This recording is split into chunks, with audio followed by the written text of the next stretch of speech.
SNL Analysis, Season 47, Episode 14. Host Oscar Isaac. The cold open, pretty good. Kay McKinnon and Alex Moffat, pretty good as the Fox people. I couldn't stand the thing again that I shall not name. It's just not funny. I understand the secret, and I understand giving attention to something is just gonna create that thing again. So I just didn't like it. There's nothing about it. Even the song was just not funny. But Bowen Yang as Steven Seagal was hilarious.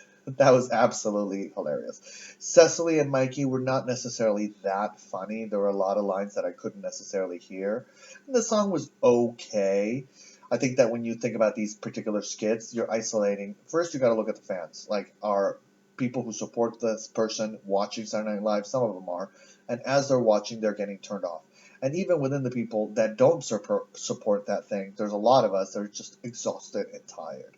So within your fan base, it's just exhausting and tired to see that thing all over again because of what it did to America. So it's just not funny. It's just not funny to me. And I think that Saturday Night Live should really move away from talking about that person and their followers and giving them attention and whatnot, and going towards more jokes that unify America rather than divide us. But I gave them a 7, just because the jokes were not necessarily then there with some of the people, but some of the other people really pushed it up. So it was an interesting ride. Then we've got Oscar Isaac's monologue. That's an absolute 10. He was on every beat. He was hilarious. Every line was fun. He was just really, really good.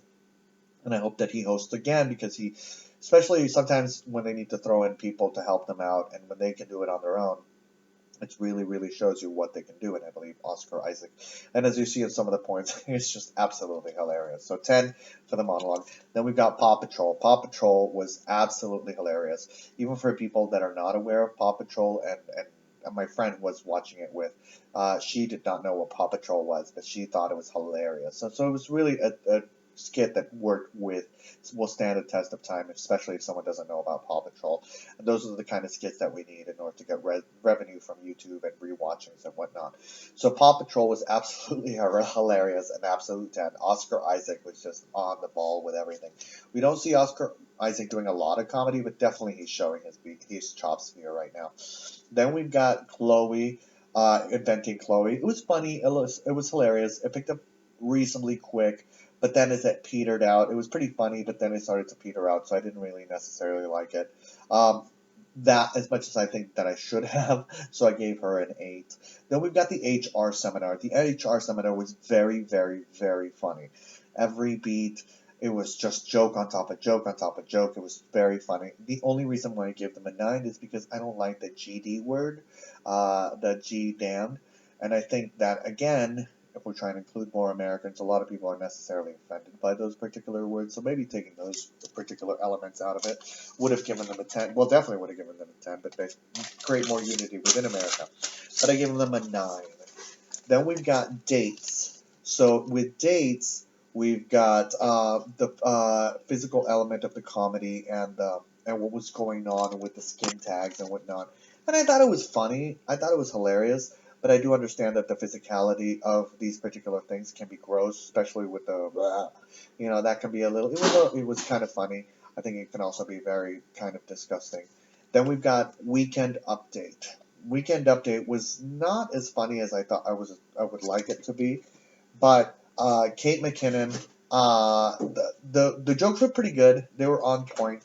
Kate McKinnon, though, I feel was trivializing the gay situation with Florida. I just didn't find it funny. I felt that it wasn't something that it just went to a place where I didn't think it basically didn't make it important. What was going on in Florida. Ego is the pregnant woman. Okay, it was okay. It wasn't necessarily that funny, so I gave her a 7. Overall, they all got a 7. No, they all got a 7 overall once I added them all together.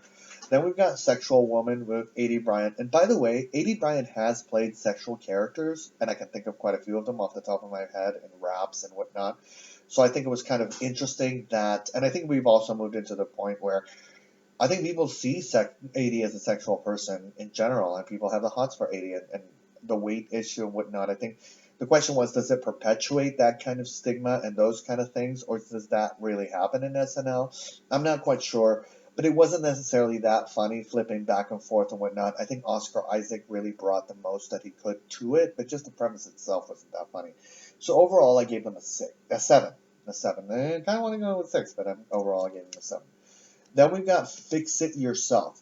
Some on the only funny thing that I can think of is some eyes. Some, and I think they could have gone more when there was like, you don't want any eyes, you want some eyes, you know, something like that. The Kyle thing was pretty funny, and the physical comedy was okay at the beginning. It was a little slow. Oscar Isaac was reasonably funny.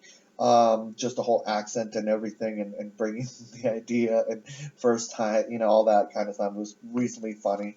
The dialogue with Ego and Keenan, which is not necessarily that funny, and the whole Keenan thing and the chocolate thing there was some funny moments, but not necessarily. So overall, I gave them a six for that one. The janitor one, I gave them a five. Let me double check that I gave them a five. And the reason why, five is usually pretty low, like almost insulting. I'm kind of wanting to give it a four. On Women's Month, on the month that we're supposed to dedicate this month to women, I think having this particular skit about the sexual fantasies of a janitor is just not, and it just wasn't funny. Not only was it not funny, it was just not very timely. It didn't work out for me. So overall, I gave them a five. Now let's see at the overall score. Overall score, we've got 77. That comes down to a 7.7.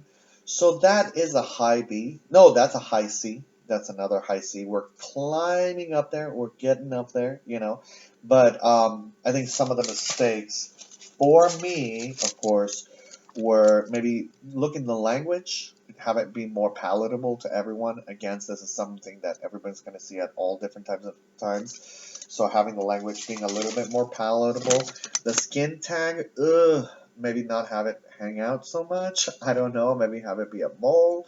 It just was a little like, you're pushing some lines, and maybe those lines should be pushed, but I'm not quite sure.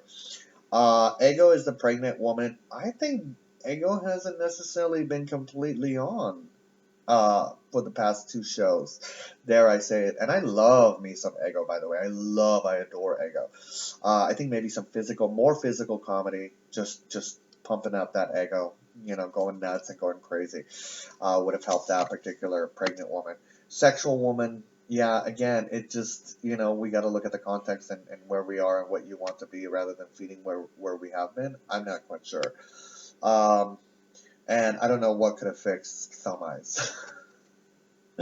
And the janitor just being aware of the time, and not that, and I think those locker room jokes are not necessarily working anymore because a lot more women are empowered and they're watching television and are being involved and having that dialogue.